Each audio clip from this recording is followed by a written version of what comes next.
We are observing Maritime Awareness Week under the theme IMO 70, Our Heritage, Better Shipping for a Better Future.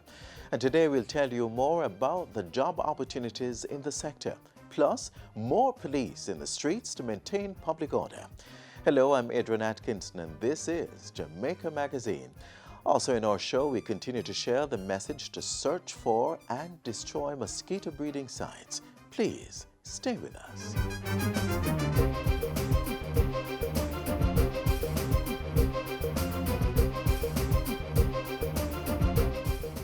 Residents of Portmore St. Catherine, due to the traffic restrictions at 3 miles in the corporate area, the following routes may be considered. If heading towards Halfway Tree from Portmore, motorists may travel along Marcus Garvey Drive on the East Avenue, then to Maxfield Avenue and on to Halfway Tree. If heading towards downtown, the easiest route remains the same. Travel along Marcus Garvey, then into the Capitol. Follow the road signs for an easy commute from and to Portmore St. Catherine.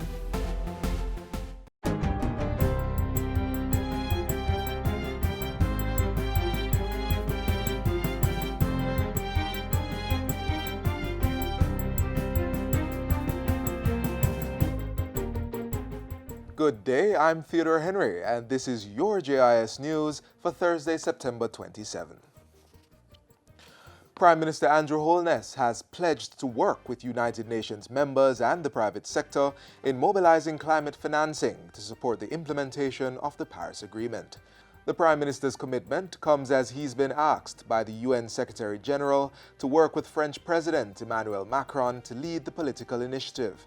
The aim is to build political consensus and increase momentum to raise $100 billion per year in climate finance by the year 2020.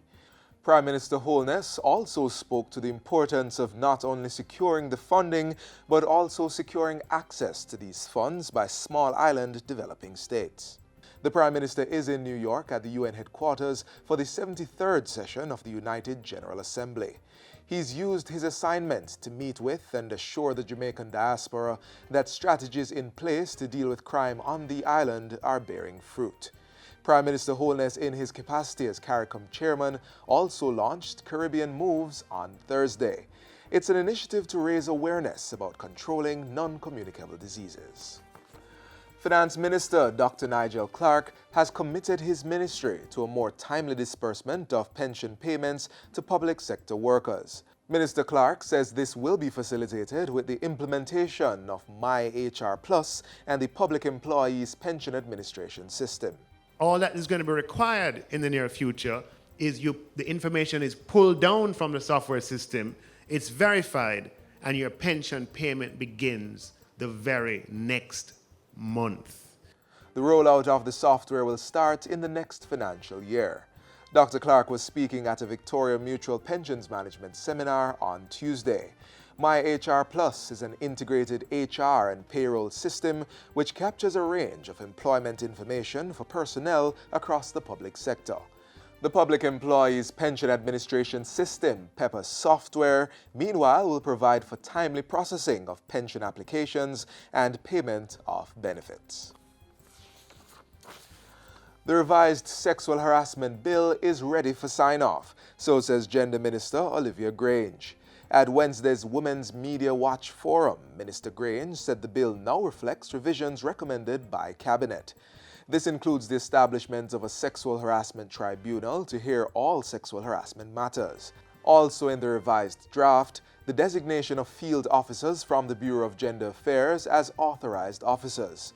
New proposals for hearing sexual harassment complaints are also included in the draft bill.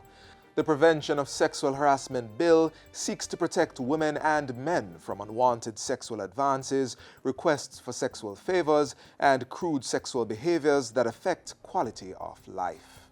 National Security Minister Dr. Horace Chang has pledged to provide private consultation areas at police stations. This is to be done during the refurbishing of facilities. You should have some kind of confidential area that you can talk to the clients who come in. And that applies to children, to abuse and domestic violence. Dr. Chang says the area will also provide a safe space for persons who may have been followed by their attacker. The National Security Minister was speaking at a training seminar by the Office of the Children's Advocate, OCA, to promote and highlight its Child Justice Guidelines Manual. Training for use of the manual has been provided to members of the Jamaica Constabulary Force, as well as parish, supreme, and Court of Appeal judges. The guidelines were born out of the need that the OCA perceived for standards by which children who interfaced with the system to be treated in a consistent manner that was in sync with child-appropriate responses. Government has allocated $115 million to undertake a drain cleaning program to be managed by municipal corporations across the island. All 230 councillors, including the Mayor of Portmore, are being provided an allocation of $500,000 each for drain cleaning to be undertaken immediately. This is in an effort to prevent and reduce flooding during the hurricane season, which ends November 30. Local Government Minister Desmond McKenzie made the announcement of the multi-million-dollar funding at a recent sitting of the Trelawney Municipal Corporation. This is the time of the year that we will see activities, September into October. This is when we should be on our guards, and this is when we should continue to monitor the weather situation. And I hope, Mayor, that your disaster committee has been meeting and has been looking at your areas of concerns. Minister McKenzie, meanwhile, urged all corporations to include the welfare of street people in their hurricane readiness program. That is, to ensure provisions are made to remove homeless people to shelters or infirmaries. And finally, tourism stakeholders are being encouraged to embrace the use of technology in their operations. Tourism Minister Edmund Bartlett, who made the call, says the ministry and its agencies will seek to further raise awareness about the importance of digital technologies to the sector. Mr. Bartlett's statements are in line with today's celebration of World Tourism Day under the theme Tourism and the Digital Transformation. Since Sunday, the ministry has been highlighting to stakeholders the work being done to better utilize technology to improve entrepreneurship for small and medium tourism enterprises. And that's it for your JIS News today. I'm Theodore Henry. Thanks for watching.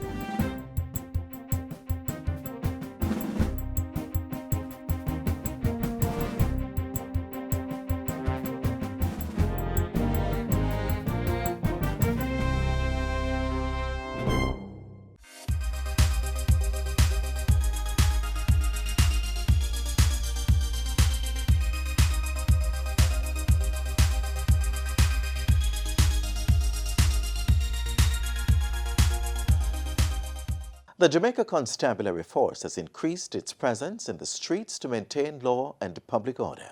The high visibility is due to the merger of 3 units to form the Public Safety and Traffic Management Branch.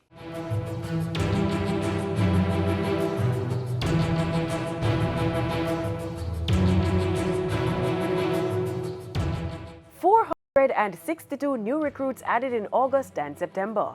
Major Organized Crime and Anti-Corruption Agency MOCA bill passed. 16% reduction in major crimes between January and August, and resources in place to improve operations. Some of the measures being enforced by the Jamaica Constabulary Force JCF to protect and serve. The latest initiative of the JCF is the merger of its Public Safety Unit, Motorized Patrol, and the Traffic and Highway Division. They're now part of the newly established Public Safety and Traffic Enforcement Branch, PSTEB. The task of restoring public order and safety is a priority of this government. This is a branch that is designed to restore public order, create safe spaces for the wider community, and engage directly with our community members, dealing with traffic, vending, and general population in our public spaces, which means their whole approach is somewhat different from the traditional way. The new branch consists of 700 members who have been trained in human rights, how to engage community members, and situational awareness, among others. They're being deployed to patrol business districts and town centers on foot, bicycle, bike, and motor vehicle. Assigned officers will be easily identified in neon yellow uniforms and motorcycles, similar to their counterparts in first world countries. The motor vehicles are also specially marked for high visibility. And these are persons that will be strategically deployed to treat with any and every situation that requires the immediate attention of our police officers. Under its road policing activities, PSTEB will focus on denying criminals the use of roadways by enforcing the law, reducing road casualties, tracking the threat of criminal gangs operating in public spaces, and enhancing public confidence and reassurance by patrolling the roads. As the Public Safety and Traffic Enforcement branch carries out its duties, the objectives will begin to take shape. We have to ensure our community members feel they can engage in a positive way the police force, bring the required information, evidence that we can lock down some of these characters and get them out of the way. The creation of this team indicates not only a reaction to the immediate situation, but the designing of a new division that will be in place on a long-term basis. So we're talking about sustainable policing activity. As one branch, the unit will still maintain 3 divisions: Public Safety, Highway and Safety Patrol, and Traffic Enforcement. A major reason for the establishment of PSTEB is to increase the visibility of the JCF. This mass presence will help to shape the behavior of citizens and reduce time spent by the police on the enforcement of law and order. We need to be seen and be the go-to people for whatever concerns the public has on safety issues, on security issues, and I dare say, as our presence becomes more and more felt out there, the public will be coming to us for just about everything. The rollout of the Public Safety and Traffic Enforcement branch has begun in Kingston and St. Andrew, St. Catherine, and major resort towns, and will be expanded island-wide. PSTEB will be working with municipal corporations and other police units to restore general order in town centers and main thoroughfares. I look forward to collaborating with the council on making sure that we align the things we do in terms of vending spaces and how we deal with public transportation in the city, and aligning what we both do to give better outcomes. With headquarters in Kingston at the Elliston Road Police Complex, the new branch is expected to result in improved compliance with the Road Traffic Act, reduced crime in public spaces, and increased public support for the JCF. I'm confident that we're moving in the right direction. Safety and the preservation of Jamaican lives is critical to our nation's sustainable development. Where there's order, there's less opportunity for crime to take place. So the JCF naturally is responding and continues to respond to the varying needs of our citizens, as overall we seek to improve and make better our business district, our corridors, thereby enhancing the overall safety of our people.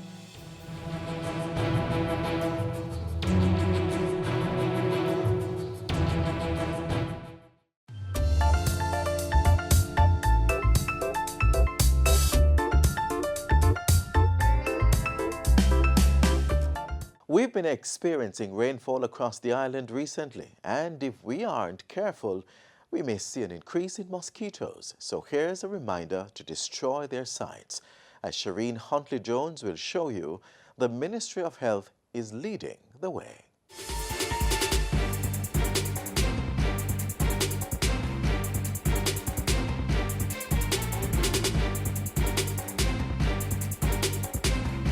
Mosquitoes are undoubtedly annoying, with their irritating sound and stinging bites. But there are more compelling reasons we'd rather not have them around. Several species are carriers of diseases and a threat to human health.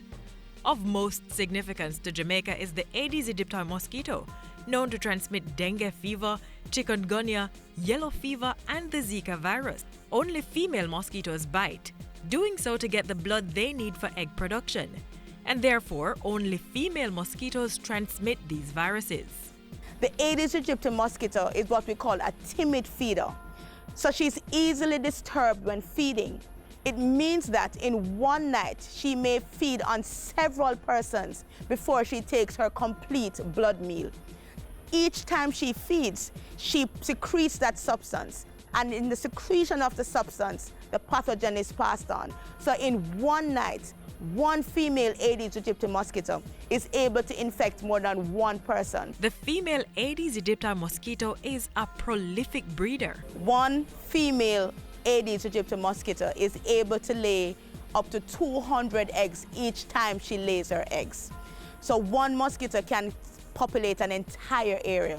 The lifespan of the mosquito is around 3 weeks, and the entire cycle from egg to adult can occur in as little as 7 to 8 days. Female mosquitoes are ready to mate within a few hours after reaching their adult stage, and males are usually ready within 24 hours. This mosquito prefers cleaner waters. For the female mosquitoes, she will lay her eggs in water, and for the Aedes, it will be water which is in and around the household. So while there are a number of things we can and should do to prevent being bitten, the most effective way to prevent the spread of diseases by these mosquitoes is to prevent their breeding.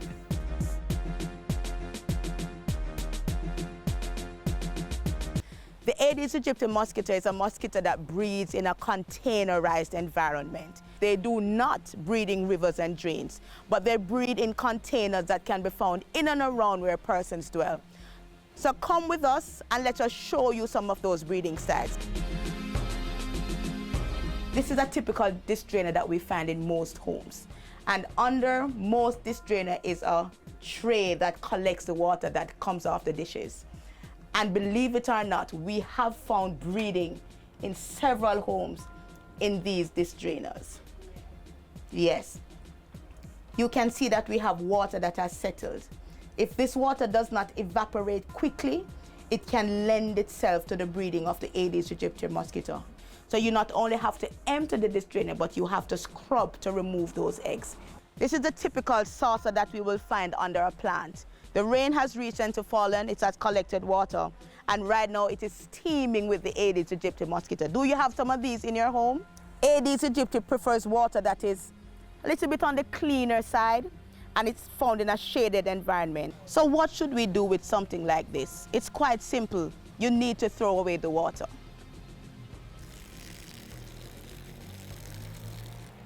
And if these containers are not being used, you have to keep them turned down so they're not able to collect water. If you have them under your plants, we ask that you bore holes in them so that it will not collect water. Do you have these in your homes? We find these in a lot of hotels and business places. And we ask those persons, check these bird baths or any ornamental things like these you have in your garden to ensure that they are not breeding the Aedes aegypti mosquito. There are things like this thrown down in persons' backyard.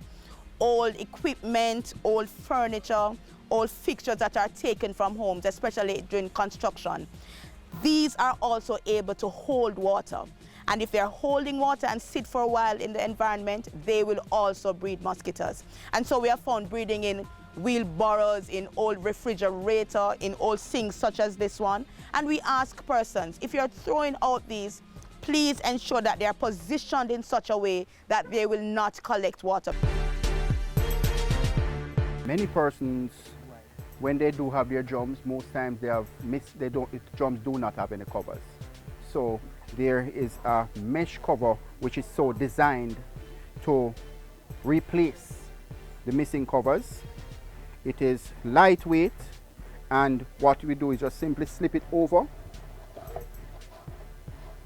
and the mesh is so designed mosquitoes will not be able to go through this mesh to get to the water. So this is the ideal way. One of the benefits also of this mesh is that even when rain does fall, water will go right through it. This is a typical example where this we have is a plastic drum, and we have a metal cover here which is not designed for this. Whilst in some practice the intent is good, there may be occasions in which it does not fit or sit properly, and as a result you still have openings where mosquitoes can go right through and breed. the mosquito is breeding right there in some very small places right around where you live. What is the habit we want you to develop? Once every week, search for and destroy the breeding sites of the Aedes aegypti mosquito.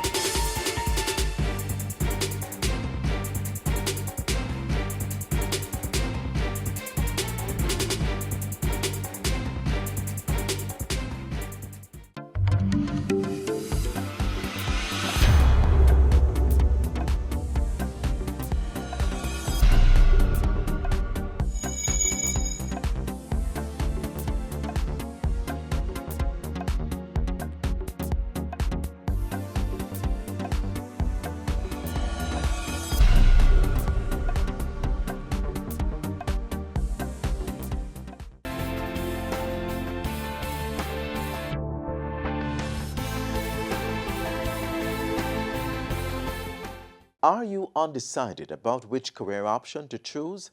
Let us help you decide as we visit the Caribbean Maritime University CMU and then venture out to sea to find out about the different job opportunities.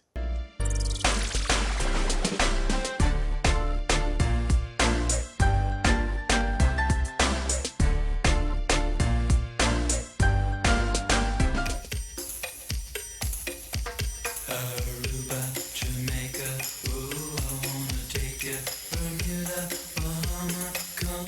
It's a very vibrant market right now. Career Talk has emphasized this reality before, but it bears repeating. The maritime industry offers up a wealth of opportunities for employment options. I chose it because I really like it. I tried other schools before, and to be very honest, they weren't as exciting. The thrill wasn't there. So I ended up doing this. Today we zone in on some of the more common onboard ship jobs that are available and what you need to know to get started. If you're just starting out in the maritime industry, this is the bottom rung on the ladder. It's one of the lowest ranks on board merchant marine vessels, and they deal with mainly deck work from the deck department, and they have no sea time and are in charge of roles such as watchkeeping, keeping a gangway watch, chipping and painting the deck, and basic ship maintenance. But there is ample opportunity to work your way up. You can move all the way to captain if you are good enough. And as an OS, you earn anywhere between $800 US per month up to $1,500 US per month, depending on the vessel you're on and what company you're working with. And FYI, there is no specific training or certification needed for this. No, just basic training to go on board, like life-saving techniques as they're practicing behind me right now, and similar courses, basic first aid. The able-bodied seaman, AB, is just a step above ordinary and isn't exactly an indication of your physical condition, although just about every job on board a ship calls for being in good shape. He does the same thing an OS would do, except he is certified and he would have had more experience and sea time. He gets more pay, of course, so he gets anywhere between $1,500 US to $1,000 to $2,000 US per month. The junior engineer is at the lowest level of the engineering department but performs critical tasks nonetheless. When you finish your training at the Maritime Institute or any other institute worldwide, and then you start your navigation, you have no sea time, but you like to become an officer. You have to first work as an apprentice engineer. In this position, you typically earn, well, $1,500 to $3,000, depending on the vessel and the company you're working with. And then there's the licensed engineer. His job is ensuring the operation of the entire engine room of the vessel. He is the equivalent of the captain for the engine department. So he runs the engine department of the vessel.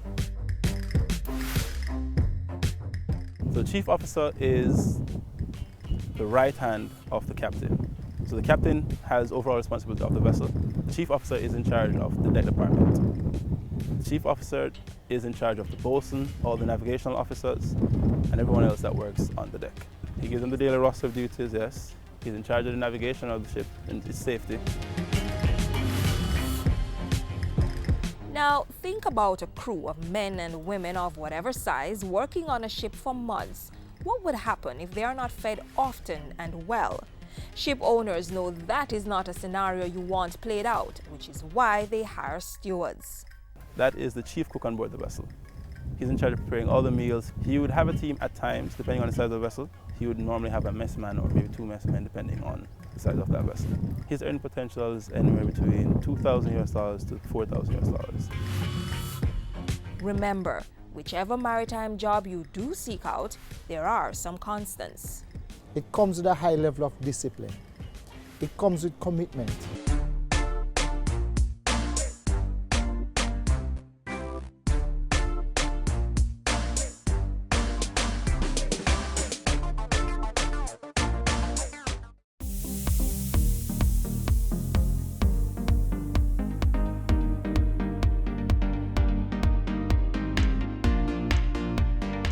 The Ministry of Tourism recognizes the value of technology and its potential to revolutionize the lives of every Jamaican. We are going to use technology as a driving force to develop a capacity to manage, measure, and be in total command of our market. The ministry and its agencies will further raise awareness about the importance of digital technologies in tourism during this year's annual celebration of Tourism Awareness Week. The week-long celebration started on Sunday and will continue through to the 30th under the theme Tourism and the Digital Transformation. Jamaica's Tourism Awareness Week commemoration is an extension of the United Nations World Tourism Organization's observation of World Tourism Day on September 27. The ministry also borrowed the organization's theme for the week's observation. The series of activities will focus on how to utilize technology to improve entrepreneurship for small and medium-sized tourism enterprises, how to create greater inclusion in the industry, how to improve resource management and data collection, and how to attract more visitors to the island using the digital space. According to the UNWTO, from 2016 to 2025, digitalization in aviation, travel and tourism will create up to $305 billion of value for the sector. Tourism, climbing further into the digital space, going beyond sun, sand and sea.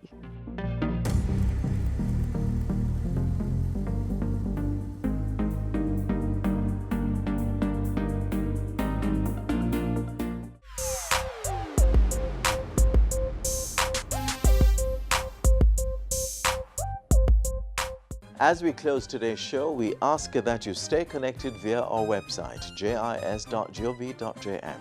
And while you're online, send your feedback to Jamaica Magazine at jis.gov.jm or via tweet at JIS News. On behalf of the entire production crew, I'm Adrian Atkinson. Do take care.